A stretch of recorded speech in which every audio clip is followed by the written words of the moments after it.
Around 6 months ago, I started working on a small side project called WildBerry, alongside my top-down boss rush RPG Turquoise Legends.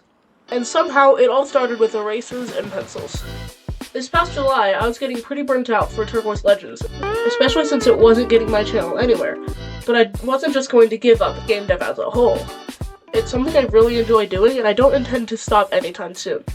Then one day in July, Mr. DJ Slime and I were talking, and we wanted to come up with a little game idea to get remotivated. And this is what we came up with.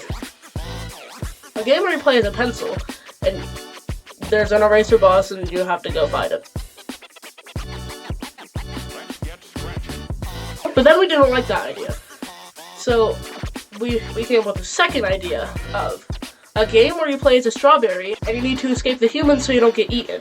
But Gus, the antagonist, tries to get you to stay, resulting in challenging boss battles all controlled by him. So now that we have the idea, we need the game. And originally, I wanted to make this in 100 days. But after the first 7 days, which was documented in the Devlog, I realized that this looked way too much like Dadish. And I didn't want that. I like Dadish, and that's what inspired this game. But I want my game to have a super unique art style. I made it look like Celeste instead. The new art style had been growing my channel for a little while, all the way from 26 to 50 subscribers in one day. This was way more motivating, even though I had given up the 100-day challenge. Now we are presented with a new challenge. Not the art, not the channel growth, not the lack of motivation for Turquoise Legends, but the level design. This part took way longer than it should have. So in the second devlog, I followed the level design tutorial that helped me when my game looked like this. And it's true, I did watch a level design tutorial, and I got a pretty good result. But unfortunately, now that it looks like Celeste, it has to be as fun as Celeste. Which means, for the second try, I thought it would be fine to just make a basic level and then add a cut in the middle like the rooms in Celeste. But this didn't work either. This time I felt like I had one option: make Celeste-inspired levels, which means adding more mechanics like wall jumping. And for those of you learning to code, this is basically done with a ground check, but instead of shooting a laser down, it shoots a laser forward to check for a wall. So after I added that, it was time to actually use it somewhere. And finally, we have our first level. Now we're on to the progress I've made since the last devlog. We have level 1, but we don't have the rest. For the second, I decided to hop on a stream to make the entire level. That is not on my screen. Oh wait, no, we need to do the sprite editor. It's obviously, when you play that, it looks terrible. Yeah, that looks terrible. We need to fix that. And then I went on and made 2 more levels.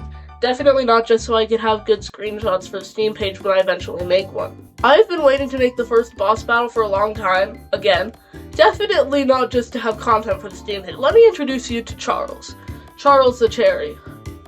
This big cherry has really bad eyesight and thinks you are an intruder. So obviously, he tries to jump on you. Also, this guy's only 5 years old. Yes. This is perfect for the Steam page. Okay, so I kinda got distracted playing Pokemon Fusion for a while and accidentally fused these monstrosities. In the second devlog, I mentioned that I had started working on the intro cutscene, and I decided to revisit it and finish it this time. It was challenging trying to learn timeline, but I found this really awesome course that it's free on YouTube, and I'll link it in the description.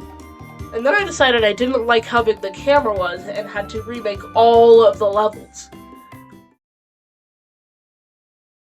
I just realized I had to remake this entire first level, which had already taken way too long. This didn't actually take as long as I thought it would. I just took the actual level, shrunk it, and stretched it out a little. Perfect!